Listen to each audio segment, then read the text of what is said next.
Erev Tov Rabotai, we are continuing with our Mishna Yomi, Masechet Eduyot. We are up to Perek Aleph Mishnah Daled. Today's Mishnayot should be Le'ilu Nishmat, Neria ben Svetlana Ranbayev, Eliyahu ben Murcha Israelov, Chana ben Miriam, Sason ben Ryan, Yoshua ben Shifra, Menuchatam began Eden, Amen, and Lehavdil ben Chaim lechaim, v'derefua shenemav Daniel Shalom ben Rosa, Betok Shah Chole Yisrael, and Achlama Merav Binyamin, Od Sion Chai ben Dvorah. This Mishnah begins with the question about the previous Mishnah.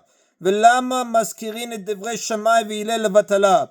And why in the previous Mishnah do we mention the original opinions of Shammai and Hillel if it is for no reason, since they both retracted their opinions when they heard the testimony of the two weavers? Lilamed ladorot habayim shelo yeh adam omed al dvarav. It is to teach future generations that a person should not stand stubbornly by his opinion if there is evidence that he is wrong. For we see here that even Shammai and Hillel, the fathers of the world, Hillel and Shammai referred to in this way because they distinguished themselves with the character traits personified by our forefathers Avraham and Yitzchak. They did not stand by their opinions once they heard decisive testimony against them. The Mishnah cites the original opinions of Hillel and Shammai in order to teach that they retracted those opinions. If these great scholars were able to admit that they were wrong, certainly people with less wisdom should not trust their own intellect, but should be willing to admit an error. The inability to admit that one is wrong is a terrible character flaw that prevents a person from arriving at the truth. And that is the end of Mishnah Daled. Having explained why it cited opinions that were retracted, Mishnah explains why it sometimes cites opinions that are not followed as law. And why do we often mention the opinion of an individual Tana together with the opinion of the majority of sages who disagree with him?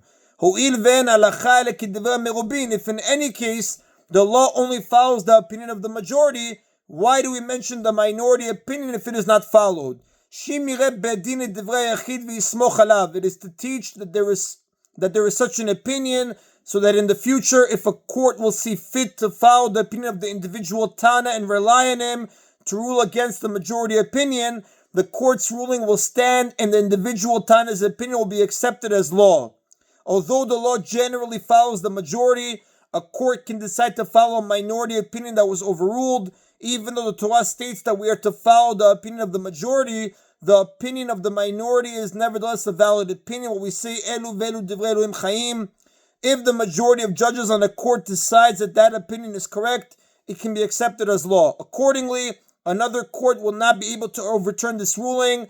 She'en bedin yachol levaltet divrei bedin chavero, because a court cannot overturn the ruling of its fellow court ad she'eh gadol menu bechokhmah, unless it is greater than the first court in wisdom, meaning the leader of the later court is a greater scholar than the leader of the earlier court, ubeminyan, and in numbers, meaning the leader of the later court has more students than the leader of the earlier court had. Now, the Mishnah does not mean that the later court has more judges than the earlier court, because the court, the great Sanhedrin, which is the court that issues ruling for all Jewry, always has the same number of judges. Now, this is the standard rule that applies when a court wants to overturn the ruling of an earlier court. Our Mishnah teaches that if a court decides to follow the opinion of an individual Tana, this ruling will stand and cannot be overturned except by a greater court. However, if the later court was greater than the earlier court in wisdom, but not in numbers, or if it was greater in numbers but not in wisdom, the later court cannot overturn the ruling of the earlier court. A